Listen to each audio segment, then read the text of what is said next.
So yun, no? So kamusta po mga ka-Streetwise? Ako po si Takero Miyamoto at welcome po sa aking munting channel. Sa mga kababayan, yung isa sa mga kasama ni Digong at saka ni Bongo sa pangungurakot sa kaban ng bayan ay nahuli na po kahapon. At alam nyo kung saan nahuli? Sa Davao City. So ngayon mga ka-Streetwise, no? Mas lalo tuloy tayong naghihinala na totoo po yung Davao Mafia. Kasi isipin nyo 'di ba, yung kasabwat nila na nangurakot, nahuli sa Davao. So, siyempre alam naman po natin, 'di ba, for example, si Michael Yang.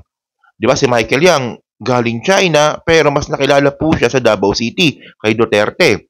Tapos, yung Angel of Death nga po ni Kibuloy, and then, sila-sila mismo nagtatakpanan sa mga kalokohan nilang ginagawa sa Davao City. So, malinaw mga ka-Streetwise, no, na mas lalo po tayong naniniwala na totoo po yung Davao Mafia at sila po yung totoong pahirap po sa buong Pilipinas. So, kasi si Duterte naging presidente pero ngayon mga kababayan, no, bago tayo mawala. So, itong si Christopher Lau. Okay, si Christopher Lau po ay nahuli po sa Davao City. At sa hindi lang po nakakaalam mga kababayan, si Christopher Lau po ay dati po siyang sangkot sa kurakot sa Frigate. So, dati siyang kasama sa DBM. Okay, tama, sa Department of Budget Management. Pagkatapos mga ka-Streetwise, no, nung nagkaroon po ng issue po sa DBM dahil nga po sa pagbili nga po ng segunda mano na frigate po ni Christopher Lau at sangkot si Bongo dito. 'Di ba? Ang nakakagulat dito, pinasok pa nila sa procurement. 'Di ba? Nilipat nila sa procurement si Christopher Lau. So actually mga kababayan, doon pa lang mga ka-Streetwise, no, makikita na natin na talaga may plano po talaga magnakaw ang mga Duterte nung sila po yung nakaupo sa posisyon. Kasi isipin mo si Christopher Lau, nagkaroon ng issue sa frigate. Pagkatapos, nilipat mo sa procurement. Yung procurement mga kababayan, ayan po yung namamahala sa bidding po. 'Di ba, sa mga bidding na pinapasok po ng gobyernong ito sa mga private entities. So doon po pumasok yung Parmali. So alam naman po natin mga kababayan na talagang mayroong probable cause nga po itong Parmali kasi nga po nag-proceed yung kaso. So para mas maganda mga ka-Streetwise, no. So ito, basahin natin 'tong balita kahapon. Former PSDBM Executive Lau arrested in Davao City. So, diba? Lloyd Christopher Lau, the former officer in charge of the Department of Budget, o diba? Department of Budget talaga siya dati. Tapos, procurement services pa. O diba? Talagang pinasok si Christopher Lau sa mga ahensya na ang pinag-uusapan po ay kontrata ng gobyerno papuntang pribado. At syempre, pag kontrata po ito, pera po ito. Di ba? Napaka-common sense naman. Diyos ko itong mga DDS na tatatanga, no? Tapos sabi pa dito, was arrested in Davao City on Wednesday. The Philippine National Police Criminal Investigation and Detention Group said, okay, at ang humuli po dito kay Christopher Lau ay yung special tracking team, special tracking group ng CIDG. Na ito rin po yung nanguhuli din po ngayon at tumutugis kay Harry Roque. Good news, di ba? So para mas maganda, no, panoorin natin itong balita from PTV4. Sige. Arestado sa Davao City si Attorney Lloyd Christopher Lau na dating Executive Director ng Department of Budget and Management Procurement Service. Natuntun si Lau ng mga tracker team ng CIDG nang ipatupad ang warrant of arrest na inilabas ng Sandigan Bayan 1st Division sa kasong paglabag sa Anti-Graft and Corrupt Practices Act. Sila ay iniugnay sa umano'y maanumalyang transaksyon sa Parmali Pharmaceutical Corporation at illegal na fund transfer noong kasagsagan ng pandemic sa ilalim ng Administrasyong Duterte. So, ang kaso niya dito is yung sa Parmali pa lang. So actually, meron din po siyang kaso sa Frigate. At ngayon, ang hinihintay natin dito is yung decision po ng piskalya, 'di ba? May piskalya siguro, no? Para po makitaan po ng probable cause. At ang problema natin dito mga kababayan, well, ako natutuwa talaga ako nahuli si Christopher Lau, pero ang problema po medyo mababa po yung kaso, graft. So meron po siyang 90,000 na bail. So kahit po ako, kaya ko mag-bail na 90,000. So maliit po. Maliit po yung bail. Pero ang point dito mga kababayan, ang importante, Nahuli po, na-iserve po yung arrest warrant kay Christopher Lau at uusad na po yung kaso. Ganun lang po kadali yun. Di ba? Ito po yung mga bagay na hindi ko po inaasahan na mangyayari. So, ngayon, ang nakakatawa dito, di ba? Unti-unti na po talagang nahuhuli itong mga nagpahirap sa Pilipinas. O, di ba? Si Arnie Tevez, si Kibuloy, si Alice Guo, tapos yung mga sangkot sa Pogo, tapos ngayon naman po si Christopher Lau. So, alam nyo kung anong nakakatawa dito mga kababayan? Nakakatawa na nakakatuwa. Dati, mga 2022 to 2023, palagi nila sinasabi na, sabi ng mga DDS na mga tanga, no, na si PBBM daw po, si Presidente Marcos daw po ay weak. Weak daw eh. Di ba? So, naniwala sila kay Digong, kay Duterte. Kasi alam niyo yung mga mga DDS po na yan, hindi po marunong mag-isip ng sarili nila yan. Pag sinabi ni Duterte, naniniwala ka agad yan. So, nung sinabi ni Duterte na weak, so inasar nila ng inasar yung presidente, weak daw. O ngayon, ayan na isang pagkakamali na ginawa ninyo at tinawag ninyong weak ang isang hindi weak. So ngayon, ang napapansin ko ngayon, wala na po ako nakikita na DDS na tinatawag na weak ang presidente. Wala na, wala na. Actually, wala na. Yung mga maingay dati na weak daw, ngayon wala na. Isipin mo, pinahuli si Kibuloy. Si Arnie Tevez, pabalik na. Si Alice Guon, nahuli. Tapos ngayon, si Christopher Lau. Tapos paparating pa yung ICC.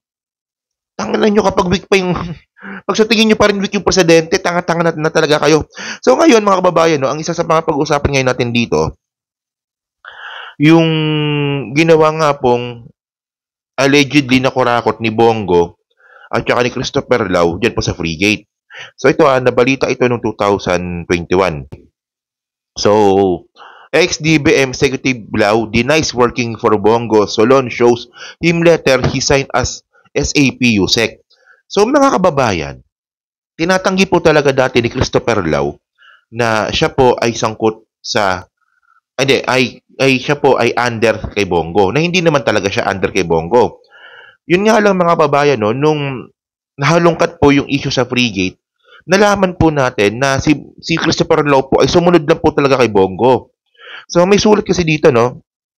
Sabi dito, no, a lawmaker contested the claim of Procurement Service Executive Director Christopher Lloyd Lau that he never reported directly for Senator Bongo after showing him a letter in which he signed as Undersecretary of Special Assistant to the President. Na ito na nga po, ibinuwag na po ni PBBM to kasi wala namang kwenta to eh. Yung Special Assistant to the President, wala namang kwenta posisyon yan eh. So si Bongo yun po dati. Si Bongo po yung yung secretary no, no. So, however, committee chairperson and Provinciano Ako Representative Jose Singson showed him a letter wherein he signed as Undersecretary of the SAP Go position before election as Senator in 2019. So, ito po yung sulat po ni Bongo. So, di ba, hindi pwedeng magsinungaling po yung totoong dokumento. So sabi ni Christopher Lau noon na hindi daw po siya nagre-report kay Bongo regarding nga po dito sa pagbili nga po nila ng segunda manong Frigate. Eh, nung pinakitaan nila na merong sulat si Bongo, so umamin na rin. So ang point dito mga kababayan, anong alam ni Bongo? Di ba bakit nang alam si Bongo? Tandaan natin mga kababayan na yung special assistant to the president, wala naman yan eh. Walang kwentang opisina po ng gobyerno yan. Kaya nga binuwag ni PBBM yan eh. Ang pinakatrabaho lang po talaga ni Bongo is taga-timpla ng kape. Alleged, para sa akin, ayun ang pinakatrabaho ni Bongo kasi special assistant to the president. O kunwari, pag trip ni Duterte na maghugas ng puwet. O, Bongo, hugasan mo puwet ko. Pwedeng ganon. O, kunwari, gusto ni Presidente Bongbong Marcos na magkape. O, Bongo, paglalamayan na ako, timpla mo akong kape. Di ba? Pwede naman ganon.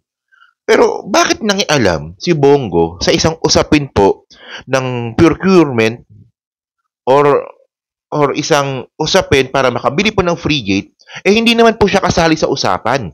Dapat po ang nag-uusap po dito is DBM tapos Armed Forces.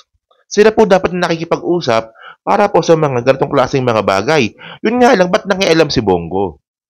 So dahil po dyan mga kababayan, may kaso po rin itong si Bongo at saka si Christopher Lau dyan po sa frigate issue na si Trillanes nga po yung nag-file. So sabi dito, no, Trillanes files new plunder complaint versus Duterte Bongo over frigate deal. Okay, so ngayon inaabangan pa natin tong kaso po na to kung talagang may probable cause. Pero ang sure dito mga kababayan, yung sa Parmali ay may probable cause. Kaya nga po umakit po ito sa mataas na hukuman. Okay? So siguro alam niyo naman yung frigate, di ba? So sa hindi lang nakakaalam, siguro play natin to mga yung mga 3 minutes video lang ni Trillanes. Sige. Naalala niyo pa ba yung Philippine Navy frigate scam na kinakasangkutan nila Bongo at Duterte noong 2018? Dito niyo makikita kung paano ginamit ng tandem na ito ang kanilang kapangyarihan para bigyan ng pabor ang isang pribadong dayuhang kumpanya. Medyo masalimot itong issue nito, pero kailangan nating maintindihan dahil isa itong halimbawa kung paano tayo pinapailaliman ni Duterte at Bongo. Kaya ito, himuyin natin ang gusto ang istorya nito.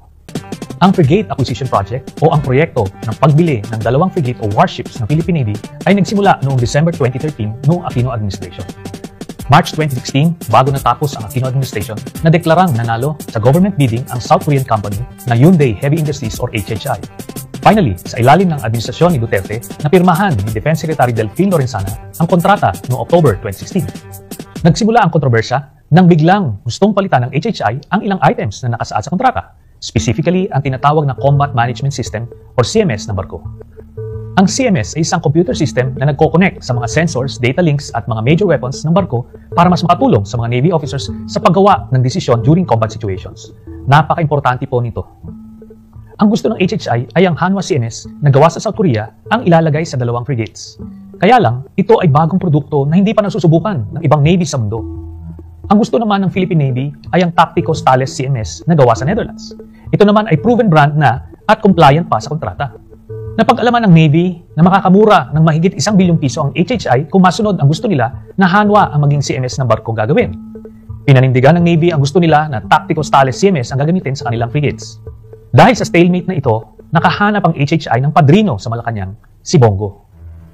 January 12, 2017, merong dokumento at note na pinasa si Secretary Lorenzana kay Admiral Ronald Joseph Mercado na noon ay Flag Officer in Command ng Philippine Navy o pinakapinuno ng Navy. Ang sabi dito sa note, to Admiral Mercado, Ronald, this was given to me by Bongo. Go over it and prepare a report rebuttal to be submitted to the President. Signed, Secretary Lorenzana. Itong note na ito ay nakatouch sa isang dokumento na galing sa HHI na itinutulak ang Hanwha CMS na kung saan mas makakamura sila. Bukod pa sa mga documents na ito, sumulat pa mismo ang office ni Bongo noong January 18, 2017 sa Technical Working Group ng Philippine Navy na in charge sa Frigate Acquisition Project para sa isang meeting sa Malacanang. Dito ay sinubukan kumbinsihin ng opisina ni Bongo ang Technical Working Group na tanggapin na lang ang gusto ng HHI na piliin ang Hanwha CMS na mas mababang kalidad sa gusto ng Navy na Tactico Thales CMS. Sa madaling salita, huling-huli si Bongo na nakialam sa procurement process para mapabura ng isang private company na ikasasama naman ng Philippine Navy. Pero, ano nga ba ang unang sinabi ni Bongo tungkol sa isyong ito?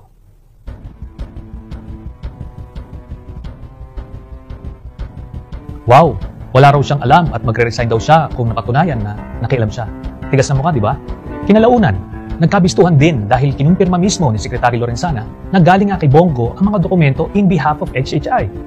Hindi lang yan, mismong si Duterte na ang umamin na siya ang nag-utos kay Bongo na makialam para sa South Korean company. There was this Korean who represented this and he was complaining why there is as yet no order to deliver na nanalo sila. So yung letter niya, binigay ko kay Bong, give it to legal. So legal, referred it to Lorenzana. So nagsulat si Lorenzana. Hindi pa natapos dyan ang mga naganap. Binanggit ulit ito ni Duterte sa kanyang 2019 State of the Nation Address. Yung Koreano na napagbili ng barko who sold the ship to the Philippine government went to Malacanang just to complain. Why is it that there is no request for delivery? So I told Bong, ayusin mo yan. He went to Lorenzana, and Lorenzana, nagsulat siya. Kaya napaamin din si Bongo sa Senate hearing. Inendorso lang naman daw niya sa tamang ahensya ang reklamo dahil parte ito ng anti-corruption program ni Duterte. We are being castigated for endorsing a complaint to the proper agency. A mere routinary endorsement, which is one of the thousands of complaints we endorse as part of PRRD's agenda to open the gates and ears of Malacanang. Para lang maglinaw, ano ulit ang sinabi ni Bongo tungkol sa Navy frigate issue nung una? Rewind natin.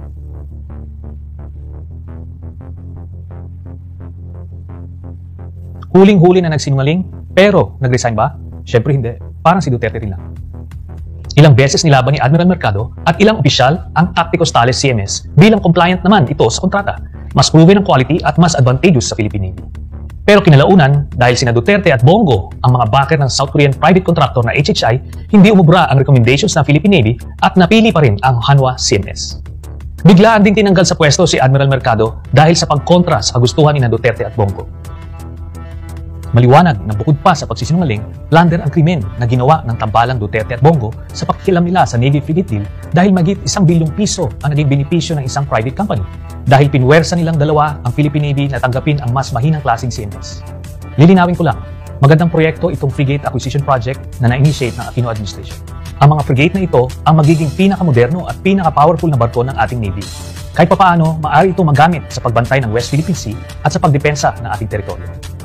Pero kung hindi sana ito pinakilaman ni Duterte at Bongo, di hamak na mas naging primera klase pa ang mga barkong ito.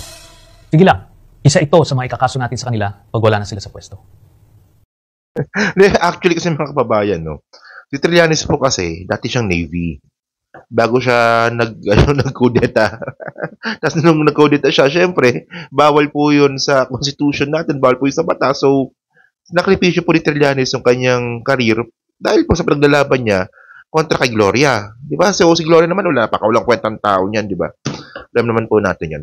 So, yun mga kababayan, no? So, napahaba yung video, no? So, kayo po, ano pong masabi nyo nga po dito sa paghuli nga po kay Christopher Lau? At kayo ba, naniniwala ba kayo na itong frigate nga po ay magpuproceed itong kinaso nga po ni Trillanes? So, yun, no? So, pa-comment lang po sa baba at pinabasa ko pong lahat yan. So, muli po, kita na lang ulit tayo sa susunod na video. Thank you po, salamat.